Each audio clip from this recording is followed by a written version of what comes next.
We're going to go ahead and continue with our driver media availabilities in advance of tomorrow's Go Bowling at the Glen Monster Energy NASCAR Cup Series race. We're joined now by driver number 10 Go Bowling Ford for Stewart Haas Racing, Aric Almirola. Aric, welcome. Good morning. We are going to go straight to questions from our media members. If you'll raise your hands, we'll get a microphone to you. Good morning, everybody. We'll start with Bob right up front. Bob Hawkers, Fox Sports. What are the challenges of the inner loop here, and how long did it take you to feel comfortable in it? Yeah, this is a really different road course from Sonoma and most other road courses. Most road courses you go to, you really just focus on setting yourself up for the next corner, and it's very slow and technical. This road course is like a super speedway or a mile-and-a-half racetrack. It's so fast. It's hard to explain to people that don't understand. But for a road course, this place is so fast, and momentum plays such a big factor. Where most road courses we go to, it's about stop and go. Heavy braking, really slow corners, and then launch off the corner. Where here is just all about momentum. So this is definitely a tricky place, and the inner loop plays a big factor in that. You can make up a ton of time in the inner loop. And I remember when I first came here in an Xfinity car, trying to get through the inner loop was a struggle. And then when I started coming here in the Cup car, Marcus Ambrose was my teammate at Petty's, and I learned so much from Marcus. Just watching him and talking to him and getting feedback from him, he was very helpful in helping me get up to speed. I still wasn't up to Marcus's speed, but up to competitive speed. We'll stay up front here to Nate. Nate Ryan, NBC Sports. Aric, when you talk about being so fast, how much faster then do you think this year with the increased downforce, and what kind of impact will that have? I think it's going to have a big impact. Anxious to see when we get going here in practice, but I think at Sonoma we had a fair amount more grip. You couldn't compare lap times because the course was changed at Sonoma, but I know through coming down the S's at Sonoma, the cars were a lot more in the racetrack than they used to be, and we had more grip. It felt like we had more grip. Had less tire fall off also because of the downforce. So I expect the same here. I expect we'll have more grip. I expect going up the S's will still be a challenge, but not as challenging. But I better be careful to speak too soon. It still might be a pretty big challenge. But I think the increased downforce is going to decrease tire fall off like we saw at Sonoma, which is going to make track position even more important than it already has been here. Is there a sense of relief for you to have the points bulge on the cutoff line? No, not at all. No. I've learned in this sport, you can never be too comfortable. I mean, really, you can't. There's so many people hovering right around that cutoff line and just outside the cutoff line that can win on any given weekend.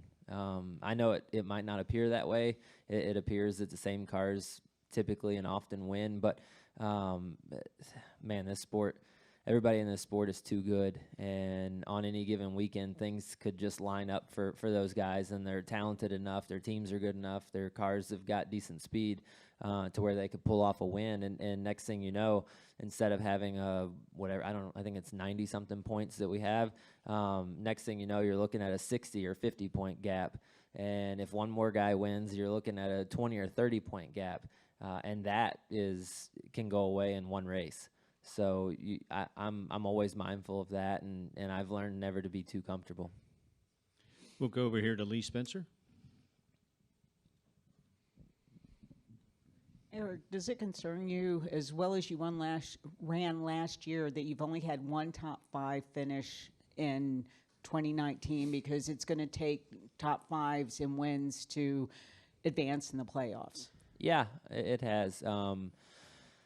And obviously we talk about that and look at that internally at the organization, the race team, and we've had opportunities to run top 5 and haven't capitalized on them. But quite honestly, we just haven't on a consistent basis haven't been where we were last year. I think last year you look back at a lot of the races, and Kevin won 9 races last year. Clint won 3, I think, and Kurt won around this time last year at Bristol. We were running 1, 2, 3, 4 a lot throughout races in the summer months. And, you saw last weekend at Pocono at times Gibbs were 1, 2, 3 or 1, 2, 3, 4. We had that dominance as an organization last year. We don't have that right now. We just don't. So we're still working on it. Everybody's working really hard and still trying to put all the pieces of the puzzle together. And I think we're collecting more notes and more information and more data and trying to, put all of that to use and continue to make our program better. And so I'm very hopeful that as we go into these races coming up after we leave the Glen, that we'll get on pace where we need to be going into the playoffs. In 14 starts at Michigan, you have 1 top 10 that came at next week's race. You feel any more confident going there, knowing that you finally broke through and got that top 10 finish? Michigan's a weird place for me because in my mind, I feel like I run good there. And I won a truck race there years ago, and from that point forward, I've just always loved going to Michigan. My wife's family's from Michigan, and so I go to Michigan with such a great attitude, and I'm so happy about going to Michigan. And in my mind, I really do. I feel like I run well there, but then when you look at the results of the stats, they don't back up the way I feel about it. So that's an interesting place for me. But I feel like this past race earlier this year, we had a lot of speed. I think we qualified on the front row, ran in the top 5, a lot of it. And there at the end of the race, I had a restart where I restarted 3rd and got loose in the middle of 1 and 2 and fell back to 11th, and immediately the caution came out. And then we had the next restart, and I went from 11th to 14th, and I think I ran the rest of the race, and I think I finished about there, 14th, 15th, something like that. So, I feel like that was just circumstantial. I feel like we had a top 5 car there at Michigan and didn't execute, and things didn't go our way with the restarts, and I didn't get the result. But I'm excited about going back. I feel like we ran really well and had good speed. So, going to Michigan, there's always a lot of pride for the manufacturers and stuff. So I'd love to go there and keep the trophy in Ford's backyard. We'll stay here in the middle to Reed. Reed Spencer with NASCAR Wire. As a follow-up to Lee's first question, Kevin at the first of the season was pretty open about the fact that the organization chose the wrong path in terms of engineering to start the season. Couldn't correct it until you got back from the West Coast. Is that still a residual at this point, or do you feel like you guys have gotten past that at this point? No, we're certainly more fluid with the race car builds and things now. The beginning of the year is crazy tough because you have to build up your inventory really before you ever leave to go to Daytona. So that is a challenge. But I think now we're in the normal routine of racing cars, taking them back, cleaning them up, cutting them up, re-preparing them, and getting them ready for their next race. And I feel like we're on track, and I feel like we're constantly learning. We've got a lot of smart people. We're spending a fair amount of time in the wind tunnel and all the things that we need to do to try and get better. And it's just about putting all those parts and pieces together and figuring out the puzzle. And that's the hardest thing to explain about this sport to ordinary people that don't know a lot about this sport is just how incredibly competitive it is. I think people misunderstand or underestimate how competitive it is. And you see that people in the sport or teams in the sport go in cycles. I remember it wasn't that long ago, 3-4 years ago, where Gibbs only won a couple races. You know, and then they come back from that and challenge to win championships and win a bunch of races.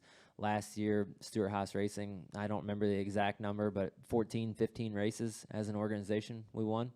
And then now, you know, new year, new car, new rules, and Goodyear brings new tires to the racetrack, and just everything always changes, and it's constant evolution, and you're always, no matter if you're the best team in the garage or you're a little bit behind, you're constantly working your guts out to try and find speed and find that edge, and it just makes it incredibly competitive.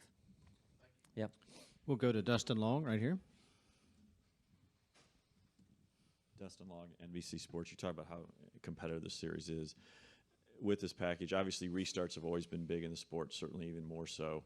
I guess in a nice way of putting this, how much of a jerk have you had to become more of this year on restarts to take positions or protect positions? Yeah, I mean, I don't even consider it being a jerk anymore. I mean, it's just racing, right? And we're, you know, we all know that it's really challenging to pass when we get strung out with, you know, the increased downforce on the cars, that we're making a bigger wake in you know, coming off of our cars, so the trailing car is having, you know, sometimes more of a challenge to pass when the cars get strung out. So the restarts is the most opportune time.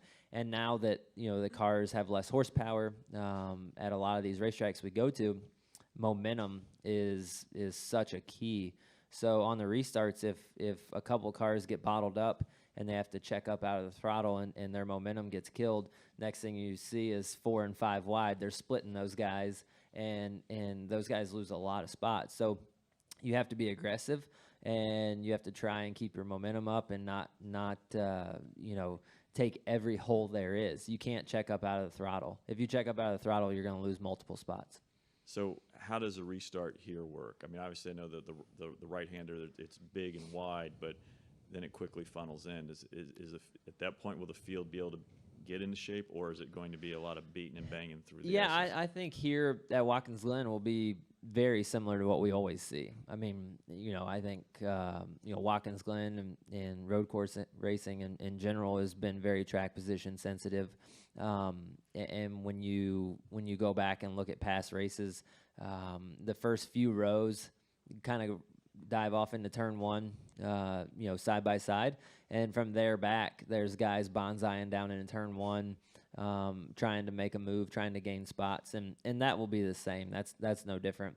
And we have more downforce here than we've had in the last few years, but the horsepower is pretty close. I mean, we have a little less horsepower than last year, but not a lot less. So I think that doesn't really change anything.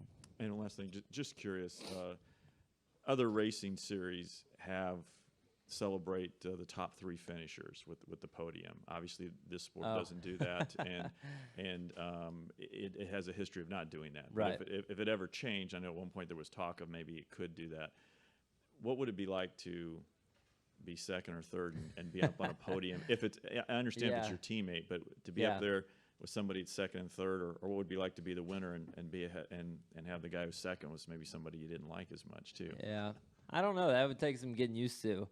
All the racing that I've done growing up, go-kart racing and all of those things, the winner got celebrated with a trophy, and that was it. You know, short track racing, the winner stops in victory lane. They might stop a couple of the other cars for interviews, but there's no per se podium in all the circle track racing that I've done. You know, the winner's celebrated. The winner gets to take his picture in victory lane. The winner gets the trophy, and you know, and they're the ones that celebrate, and everybody else has to watch and be jealous. So I don't know. That would take some getting used to, but yeah. Aric, thank you for joining this morning. Yeah. Good luck this weekend. Thanks.